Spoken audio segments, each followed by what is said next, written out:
Hello hello hello নমস্কার সবাইকে। Good morning. এই মুহূর্তে সকাল 8টা বাজে। 8টায় আমার রান্না শেষ। আজকে স্নান পুজো শেষ। আমাকে দেখেই হয়তো বুঝতে পারছেন, একদম মানে ফ্রেশ স্নান পুজো রান্না সব শেষ। হাজব্যান্ড ঘুমোচ্ছে, ও উঠে ব্রেকফাস্ট বানাবে, ব্রেকফাস্ট খাবো। তারপর আধ ঘন্টা পর যোগা করব। যোগা করার পর একটু নিচে ওয়াকে যাব। আর আজকে লিভ নিয়েছি, তো আজকে আর এরকম আহামরি কাজ নেই, আজকে শুধু ঘুমানোর জন্যই লিভ নেওয়া। কিছু ভিডিও পেন্ডিং আছে, এগুলো এডিট করাও বাকি, মানে আপনাদের জন্য কিছু ব্লগ বানানোর জন্য ভিডিও করে রেখেছিলাম। কিছু মানে হায়দ্রাবাদে আসলে আপনারা কোথায় কি পাবেন, কী কী এখানে স্পেশালিটি আছে, ওগুলোর ওপর ছোট ছোট ব্লগ বানাই। তো ওইগুলি আপনাদের জন্য রেডি করব, এডিট করব, তারপর আমি আমার চ্যানেলে এগুলো পোস্ট করব, আপনারা দেখতে পাবেন।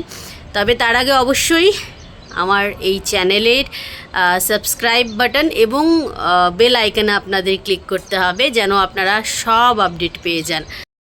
আমার আজকের মেনুতে কি কি আছে? ভাত হয়ে গেছে। আজকে করেছি ডাঁটা শাক। এখানে শাকটাই পাওয়া যায়, ডাঁটা পাওয়া যায় না, তো মুসুর ডাল দিয়ে আমি ডাঁটা শাক করেছি। আপনারা যারা যারা খান অবশ্যই জানাবেন যে মসুর ডাল দিয়ে ডাঁটা শাক আপনাদের কেমন লাগে।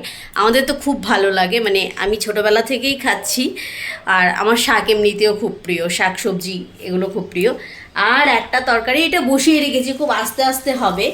এটা হচ্ছে এই যে দেখুন, ফুলকপির যে ডাঁটাগুলো থাকে বা মানে ফুলকপির যে অবশিষ্ট অংশটা থাকে, আমরা ডাঁটাই বলি, বা যে কি বলে ডান্ঠাল হিন্দিতে, ওগুলোকে হায়দ্রাবাদে মানে এখানের মার্কেটে ফেলে দেওয়া হয়, এখানে কেউ এগুলো খায় না।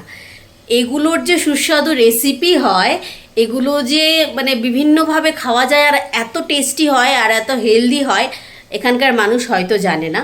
তো কাল যখন বাজারে গেছিলাম, আমি এর আগেও এনেছি, বাজারে গেলেই যখন ফুলকপি কিনতে যাই তখন দেখি ওরা এটা কেটে দেয়। তো আমি বললাম যে আমাকে কেটে দিও না, বরং এক্সট্রা যেগুলো কেটে ফেলে দিচ্ছ বা গরু খাওয়ার জন্য রাখছো ওগুলোও আমাকে দিয়ে দাও। তো ওখান থেকে বেশ কিছু ফ্রেশ দেখে আমি এনেছি। তো আনার পর আজকে আলু দিয়ে, ফুলকপির ডাঁটা দিয়ে, একটু পোস্ত সর্ষে বাটা দিয়ে একটা তরকারি, আমরা চচ্চড়ি বলি। তো আমরা বেসিক্যালি চচ্চড়িতে সর্ষে পোস্ত বাটা দিই না, তবে আজকে আমার ইচ্ছে হলো একটু আলাদা টেস্টে খাওয়ার জন্য, আরও অফিসে নিয়ে যাবে, তো একটু সর্ষে পোস্ত বাটা দিয়ে করব।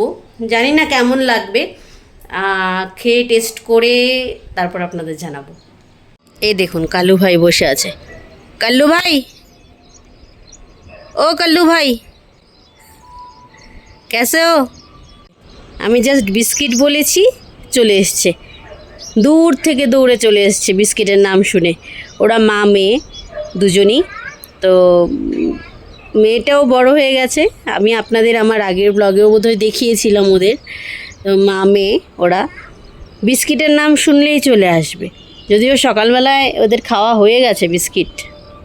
আর এই দেখুন বুড়ির আরও দুজন, 7 জনের মধ্যে তো 2 জন আছে, এই 2 জন টুকুর টুকুর টুকুর টুকুর করে এই পুরো ময়দানটায় হাঁটবে আর ঘুরে ঘুরে ঘুরে ঘুরে যা পাবে খাবে।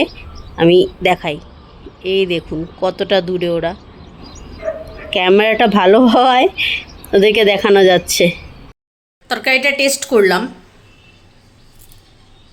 নিজের রান্নার প্রশংসা নিজে করতে নেই, তবে আপনারা বাড়িতে চাইলে এই রেসিপিটা করতে পারেন অবশ্যই।